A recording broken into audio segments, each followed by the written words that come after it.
7 Ekim'den bu tarafa yaklaşık 11 bin kadın, çocuk, bebek, anne karnındaki çocuklar, yaşlılar acımasızca, hunharca katledildi ve katledilmeye de devam ediyor.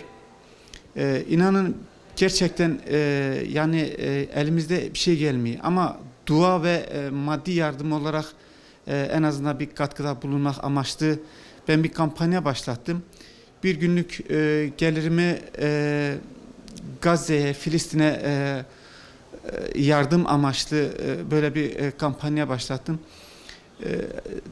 Sosyal medyada duyan müşterilerim, arkadaşlar bu kampanyaya katkıda bulunmaya çalıştılar. Ve beni telefonla arayan, ondan sonra bağışta bulunmak isteyen çok insan var. İnşallah Allah'ın izniyle en azından oraya gidemezsek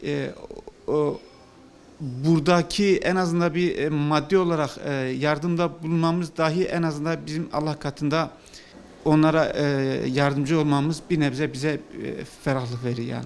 Ha bunu inanın her gün yapmamız gerekir ama tabii ki deprem bölgesi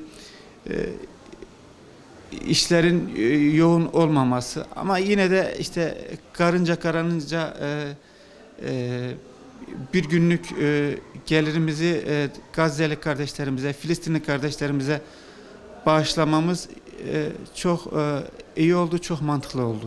Kadın demeden, çocuk demeden, yaşlı demeden, bebe demeden, anne karnındaki cenin demeden hepsini acımasızca katleden bir terör devleti var, İsrail. Ha buna destek olan Batı var. Artı buna destek olan Arap devletleri var. Bunlara ses çıkarmayan, korkakça davranan bir sürü devlet var. Yani şu anda tek ümit Türkiye kalmış. Yani tüm insanlar bekliyorlar ki işte Türkiye bir müdahalede bulunsun ki yüreğimize bir su sepilsin.